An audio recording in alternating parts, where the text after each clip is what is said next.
Hello friends, welcome back to my YouTube channel. അപ്പോൾ ഇന്ന് നമ്മൾ റമദാൻ ഡേ 7 ആണ്. അപ്പോൾ അതേപോലെ രാവിലെ തന്നെ അത്താഴത്തിന് എണീറ്റു. അപ്പോൾ നല്ലൊരു ചായ കുടിക്കാൻ, എന്തെങ്കിലും മധുരമുള്ള സ്നാക്സ് എന്തെങ്കിലും കഴിക്കാനൊരു ഇത് തോന്നി. അപ്പോൾ ഞാൻ ബിസ്ക്കറ്റും ചായയും കുടിച്ചു. പിന്നെ നോർമൽ ദോശയും കോഴിമുട്ട കൊണ്ട് ഇങ്ങനെ ആ ഒരു എന്തായാലും പറയുക ബുർജി, ആ സാധനം അതുണ്ടാക്കി. പിന്നെ നിസ്കാരം കാര്യങ്ങളൊക്കെ കഴിഞ്ഞ് അങ്ങനെ കിടന്നുറങ്ങി റെസ്റ്റൊക്കെ എടുത്ത് പിന്നെ കുട്ടികളൊക്കെ സ്കൂളിൽ പോയതിന് ശേഷം നമുക്കൊന്ന് പുറത്ത് പോകാനുണ്ടായിരുന്നു. 2-3 സ്ഥലങ്ങൾ പോകാനുണ്ടായിട്ടുണ്ടായിരുന്നു. അങ്ങനെ ലാസ്റ്റ് നമ്മൾ എംപ്ലോയ്മെൻറ്റ് എക്സ്ചേഞ്ചിലും കൂടി പോകാനുണ്ടായിരുന്നു. അവിടെയും പോയി. പിന്നെ നമുക്കൊരു സ്കൂളിൽ പോകാനുണ്ടായിരുന്നു, അവിടെയും പോയി. അങ്ങനെ നേരെ തിരിച്ച് വീട്ടിലേക്ക് വന്നു. മറ്റൊരു 2 പേര് സ്കൂളിൽ പോയിരിക്കുകയാണ്. അപ്പോൾ നമ്മൾ 3 പേരും കൂടിയിട്ടാണ് പോയത്. പിന്നെ ഇതാ വൈകുന്നേരം ആയപ്പോൾ ഞാൻ പിന്നെ കിച്ചണിൽ കയറി. അപ്പോൾ ഇന്ന് മോള് സ്കൂളിൽ വന്നപ്പോൾ അവൾക്ക് നോമ്പുണ്ടായിരുന്നു. അപ്പോൾ അവൾ എന്താ പറയുക, ഈത്തപ്പഴം മൈദയിൽ മുക്കി പൊരിച്ചിട്ടുണ്ടാക്കുന്ന ഉണ്ടല്ലോ ഐറ്റം, അതുണ്ടാക്കാൻ കൊടുക്കാൻ വേണ്ടിയിട്ട് പറഞ്ഞിട്ടുണ്ട്. പിന്നെ കോളിഫ്ലവർ ഉണ്ടായിരുന്നു. അപ്പോൾ അതൊന്ന് അങ്ങനെ മസാല മുക്കി പൊരിക്കാമെന്ന് വിചാരിച്ചു. ഞാൻ ഇതുവരെ അങ്ങനെ ട്രൈ ചെയ്തിട്ടില്ല. നമ്മളിങ്ങനെ ജസ്റ്റ് മുളകും പൊടിയും കുരുമുളക് പൊടിയൊക്കെ ഇട്ടിട്ട് ചോറിൻ്റെ കൂടെ കഴിക്കാൻ വേണ്ടി ഉണ്ടാക്കിയിട്ടുണ്ട്. പക്ഷെ ഇങ്ങനെ മാവിൽ മുക്കിയിട്ട് ഞാൻ ആദ്യമായിട്ടാണ് ചെയ്യണത്. ഞാനിപ്പോൾ ഈ മാവ് ചെയ്യുന്നത് നമ്മൾ നോർമലി ബജ്ജിക്കൊക്കെ വേണ്ടിയിട്ട് ഉണ്ടാക്കില്ല, അതായത് മുളക് ബജ്ജി, കോഴിമുട്ട ബജ്ജി അങ്ങനെയൊക്കെ ഉണ്ടാക്കുന്ന ആ മാവാണ് ഞാൻ ഇവിടെ ചെയ്യുന്നത്. ഇനി ഇത് വേറെ രീതിയിൽ ചെയ്യുമെന്ന് എനിക്കറിയില്ല. ഞാനിങ്ങനെ ചെയ്തത്, പക്ഷേ ചെയ്തപ്പോൾ നന്നായിട്ടുണ്ടായിരുന്നു കേട്ടോ. അപ്പോൾ ആരെങ്കിലും ട്രൈ ചെയ്യാത്തിട്ടുണ്ടെങ്കിൽ ജസ്റ്റ് ഒന്ന് ട്രൈ ചെയ്ത് നോക്കുക. എനിക്ക് തോന്നുന്നു എല്ലാവർക്കും അറിയാമെന്ന് തോന്നുന്നുണ്ട്. അപ്പോൾ ഇതാ കടലമാവ് ഇട്ട് കൊടുത്തു. പിന്നെ മുളക് പൊടി, കുരുമുളക് പൊടി, ഗരം മസാല, ഉപ്പ്, പിന്നെ ജിഞ്ചർ ഗാർലിക് പേസ്റ്റും കൂടി ആഡ് ചെയ്യണം. ഞാൻ ഇപ്പോൾ ഇടാൻ മറന്നുപോയി, പിന്നെ ഞാൻ ലാസ്റ്റാണ് ചേർത്തത്. പിന്നെ ഞാനിപ്പോൾ മാവൊക്കെ ഇതുപോലെ ചെയ്യുന്ന സമയത്ത് കുറച്ച് ഒരു പൊടി ഈസ്റ്റും കൂടി ഇടാറുണ്ട്, അതിനൊരു ഒരു ഫ്ലഫി പോലെ ആവാൻ വേണ്ടിയിട്ട്. അപ്പോൾ ഇത്രയും കാര്യങ്ങളാണ് ഞാൻ മിക്സ് ചെയ്ത് വെച്ചിട്ടുള്ളത്. നന്നായിട്ട് അങ്ങനെ സ്പൂൺ കൊണ്ട് നന്നായി മിക്സ് ചെയ്ത് അടിച്ചു കൊടുത്തിട്ടുണ്ട്. എരിവ് കൂടുതൽ വേണ്ടവർക്ക് കുറച്ചുകൂടി മുളക് പൊടി അല്ലെങ്കിൽ കുരുമുളക് പൊടി ഏതെങ്കിലുമൊക്കെ ആഡ് ചെയ്യാം. അപ്പോൾ ഞാൻ ഇത്രയാണ് ചെയ്തത്. അങ്ങനെ അതവിടെ റെസ്റ്റ് ചെയ്യാൻ മാറ്റി വെച്ചിട്ടുണ്ട്. പിന്നെ നമുക്ക് ഈത്തപ്പഴം മുക്കി പൊരിക്കാൻ വേണ്ടി നമ്മൾ പഴംപൊരിയുടെ ബാറ്ററൊക്കെ തയ്യാറാക്കുന്ന പോലെ ഒരു ബാറ്ററും കൂടി തയ്യാറാക്കി വെച്ച് കഴിഞ്ഞാൽ നമുക്ക് ബാറ്റേഴ്സൊക്കെ റെഡിയാവും. അപ്പോൾ ഇത് കുറച്ച് നേരത്തെ തയ്യാറാക്കി വെച്ച് കഴിഞ്ഞാൽ കുറച്ചുകൂടി ഒന്ന് സെറ്റാവുമല്ലോ നമ്മൾ ചെയ്യുന്ന സമയത്ത്, ഇത് പൊരിക്കുന്ന സമയത്ത് കുറച്ചുകൂടി സെറ്റാവും. അതുകൊണ്ടാണ് ഞാൻ ആദ്യം തന്നെ ഈ പരിപാടിക്ക് നിന്നത്. അപ്പോൾ ആ മാവ് അവിടെ റെഡിയായി, അത് നമുക്ക് മാറ്റി വെക്കാം. ഇനി നമുക്ക് ഈത്തപ്പഴം മുക്കി പൊരിക്കാനുള്ള, ഇതെനിക്ക് ഭയങ്കര ഇഷ്ടമുള്ളൊരു ഐറ്റമായിരുന്നു കേട്ടോ. പിന്നെ അങ്ങനെ ഉണ്ടാക്കാതെ അങ്ങനെ മറന്നുപോയി, മീൻസ് അങ്ങനെ ഒരു സ്നാക്ക് ഉണ്ട് എന്നുള്ളത് മറന്നുപോയി, വിട്ടുപോയി. അപ്പോൾ കുറേ എനിക്ക് തോന്നുന്നു ഞാനൊരു കുറച്ച് വർഷമായി ഇത് ഉണ്ടാക്കിയിട്ട് തോന്നുന്നുണ്ട്.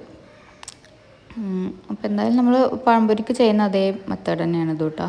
മൈദപ്പൊടി, പിന്നെ കുറച്ച് ഉപ്പ് ഒന്ന് ടേസ്റ്റ് ബാലൻസ് ചെയ്യാൻ, പിന്നെ കളറിന് വേണ്ടിയിട്ട് മഞ്ഞൾപ്പൊടി ഇടാം, ഇത് ഓപ്ഷനിലാണ്, ഒഴിവാക്കേണ്ടവർക്ക് ഒഴിവാക്കാം. പിന്നെ പഞ്ചസാര, ഇത്ര ഇട്ടിട്ട് നന്നായിട്ട് കുറച്ച് ഒരു നമ്മൾ പഴംപൊരിക്കൊക്കെ മുക്കി പൊരിക്കുന്ന ആ ഒരു തിക്നെസ്സിൽ അങ്ങനെ മിക്സ് ചെയ്യുക, ആ ഒരു കൺസിസ്റ്റൻസിയിൽ. അത്രേ ഉള്ളൂ അതിൻ്റെ പരിപാടി.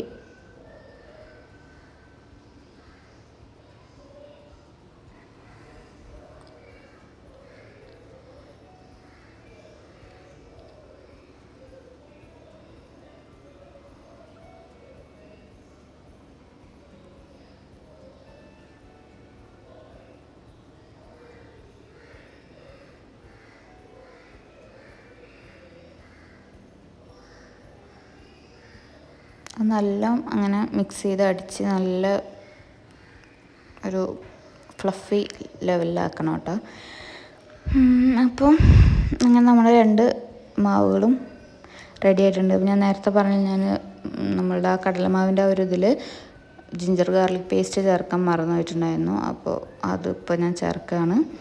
കാരണം നമുക്കകത്ത് മസാല ഐറ്റംസിലൊക്കെ ആ ഒരു ഫ്ലേവർ ഉണ്ടാകുന്നത് ഒന്നുകൂടി ടേസ്റ്റ് ഉണ്ടാവുമല്ലോ.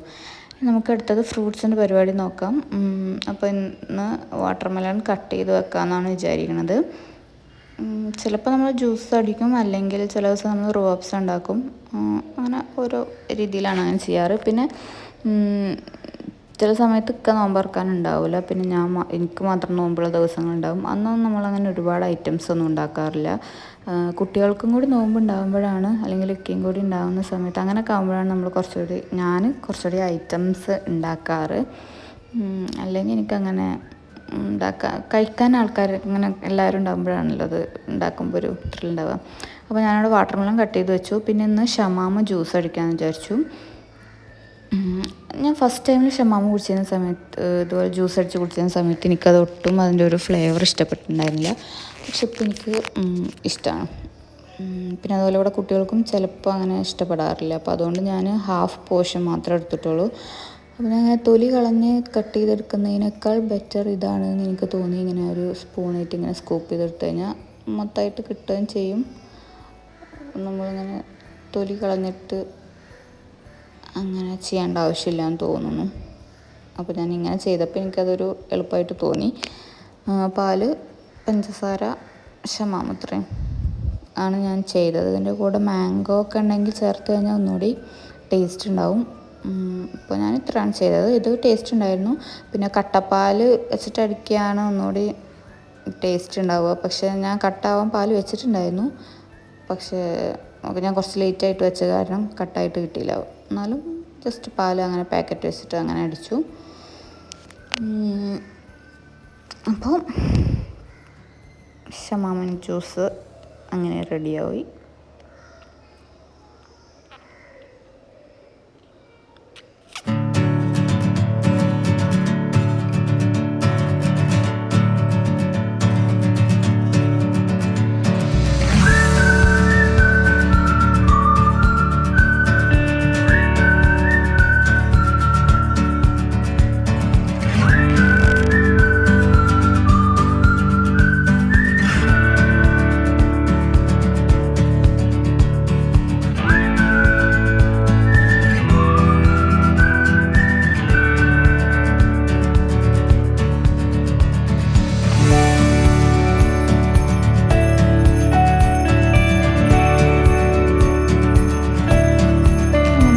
ജ്യൂസിൻ്റെ പരിപാടി കഴിഞ്ഞിട്ടുണ്ട്.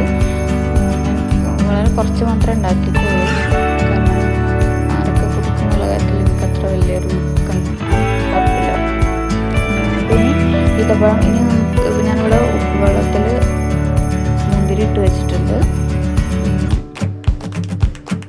ഫ്രൂട്ട്സിലേക്ക് വേണ്ടിയിട്ട്. പിന്നെ ഞാനിതവിടെ ഈത്തപ്പഴം നമ്മൾ പൊരിക്കാൻ വേണ്ടി എടുക്കാൻ വേണ്ടിയിട്ട് അതിൻ്റെ ഉള്ളത്തെ കുരുവൊക്കെ കളയാണ്. കുരു കളഞ്ഞിട്ട് ചെയ്യുകയാണ് ബെറ്ററായിട്ടുള്ളത്. കാരണം നമ്മൾ കഴിക്കുമ്പോൾ ഇടയിലൊക്കെ ഇത് വരുമ്പോൾ അത് ടേസ്റ്റില്ല അതിനൊരു രസം കൂടാം. അപ്പോൾ കുരു നമുക്ക് ആവശ്യത്തിനുള്ള കുരു എടുത്ത് കളയാം.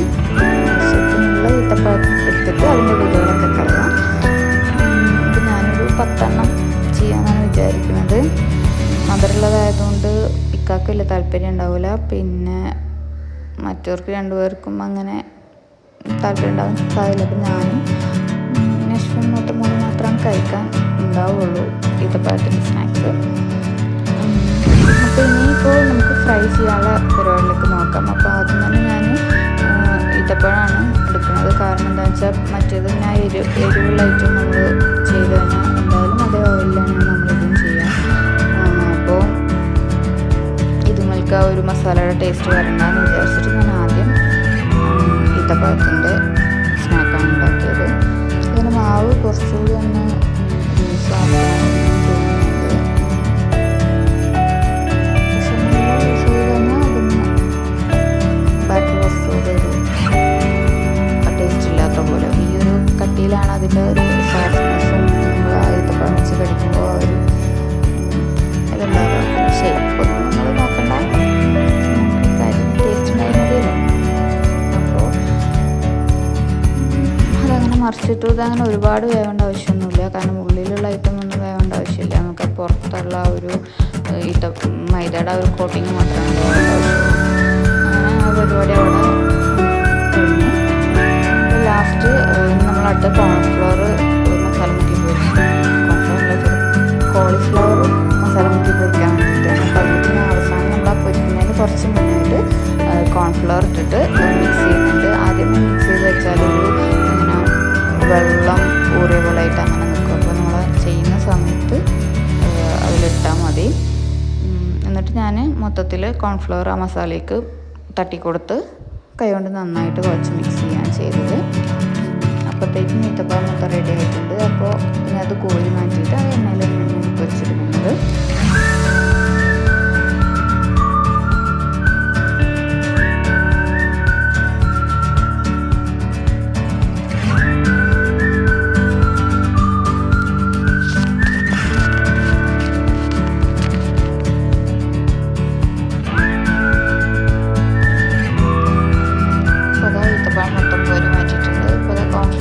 കോളിഫ്ലവർ മൊത്തം അങ്ങനെ ഞാൻ മസാല മിക്സ് ചെയ്തിട്ടുണ്ട്.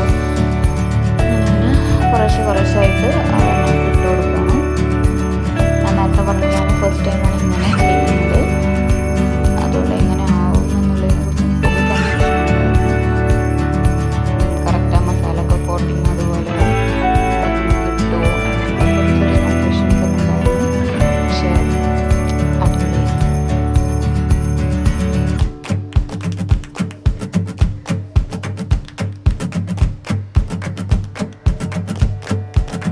ഏകദേശം ഒരു ഭാഗമൊക്കെ നന്നായിട്ടൊന്ന് മസാല ഒക്കെ പിടിച്ച് എണ്ണയിൽ നിന്ന് ഇട്ട് മാറുന്നുണ്ടെന്ന് നമുക്കൊന്ന് മറിച്ചിട്ട് കൊടുക്കാം. കുറച്ച് ഭാഗങ്ങൾ നന്നായിട്ട് മറിയാൻ വേണ്ടിയിട്ട്. ഇത് നിങ്ങളാരെങ്കിലും ചെയ്യുന്ന സമയത്ത് ഒരു പച്ചമുളകും അതുപോലെ കുറച്ച് കറിവേപ്പിലയും കൂടി ഇതിൻ്റെ കൂടെ വിതറിയാൽ നന്നായിരിക്കും. ഈ വോയിസ് ഓവർ കൊടുക്കുന്ന സമയത്താണ് എനിക്കത് ഒന്നുകൂടി ഓർക്കുന്നത്. പിന്നെ ഇതാ കുട്ടികൾ ഇന്നലെ പോയിട്ട് നഗറ്റ്സ് മേടിച്ചിട്ടുണ്ടായിരുന്നു. അപ്പോൾ ഇന്ന് എന്തായാലും നഗറ്റ്സ് പൊരിച്ച് തരണം എന്ന് പറഞ്ഞിട്ടുണ്ടായിരുന്നു. അപ്പോൾ അതും കൂടി ഒന്ന് ജസ്റ്റ് എടുക്കാമെന്ന് വിചാരിച്ചു. പിന്നെ ഇതൊക്കെ ഞാൻ കുറേശ്ശെ ഉണ്ടാക്കുന്നുള്ളൂ കേട്ടോ. എല്ലാം ഒരൊറ്റ ഒരു 10 രൂപ വെച്ചിട്ട് അങ്ങനെയൊക്കെ. പിന്നെ നഗറ്റ്സും ഇതുപോലെ ഓരോരുത്തർക്കും ഒരു 2 എണ്ണം വീതം അങ്ങനെ കണക്കാക്കിയിട്ട് ഉണ്ടാക്കുന്ന ഒരുപാട് പൊരിക്കടികൾ വേണ്ടാന്ന് വിചാരിച്ചിട്ട് ഇത് തന്നെ ഇപ്പോൾ എത്ര ഒഴിവാക്കണം എന്ന് വിചാരിച്ചു. ഞാൻ നോമ്പ് സമയത്ത് പൊരിക്കടികൾ കഴിച്ചില്ലെങ്കിലും കാണാൻ കഴിക്കും, അത് വേറെ കാര്യം. അപ്പോൾ അങ്ങനെ നമ്മുടെ 3 ഐറ്റം സ്നാക്സും റെഡി ആയിട്ടുണ്ട്. നഗറ്റ്സ്, പിന്നെ അതുപോലെ കോളിഫ്ലവർ, ഈത്തപ്പഴം, 3 ഐറ്റമാണ്. നമ്മൾ ഫസ്റ്റ് ടൈമാണ് ഇപ്രാവശ്യം നോമ്പായിട്ടൊരു മധുരമുള്ള ഒരു അതുപോലെ സ്നാക്സ് പൊരിച്ചത് ഉണ്ടാക്കുന്നത്. അപ്പോൾ ആ പരിപാടികളൊക്കെ കഴിഞ്ഞു. ഞാൻ ഫ്രൂട്ട്സിൽ മുന്തിരിയൊക്കെ കഴുകാൻ ഇട്ടിട്ടുണ്ടായിരുന്നു. ഉപ്പും മഞ്ഞൾപ്പൊടി ഇട്ടിട്ടുള്ള വെള്ളത്തിൽ മുന്തിരി കഴുകിട്ട് അത് വെച്ചിട്ടുണ്ട്. പിന്നെ വാട്ടർ മെലൺ നേരത്തെ ഞാനിതുപോലെ കട്ട് ചെയ്തിട്ട് ഫ്രിഡ്ജിൽ വെച്ച് ഒന്ന് തണുപ്പിച്ച് കഴിക്കാമെന്ന് വിചാരിച്ചിട്ട്. പിന്നെ പേരക്ക, അതുകൊണ്ട് നമ്മുടെ ഐറ്റംസ്. പിന്നെ നന്നായി സർവത്ത് ട്രിൻഡായിട്ട് നന്നായി സർവത്തും പിന്നെ അതുപോലെ നേരത്തെ ഷമാമ ജ്യൂസ് അടിച്ചിട്ടുണ്ട്. ഇത്രയാണ്.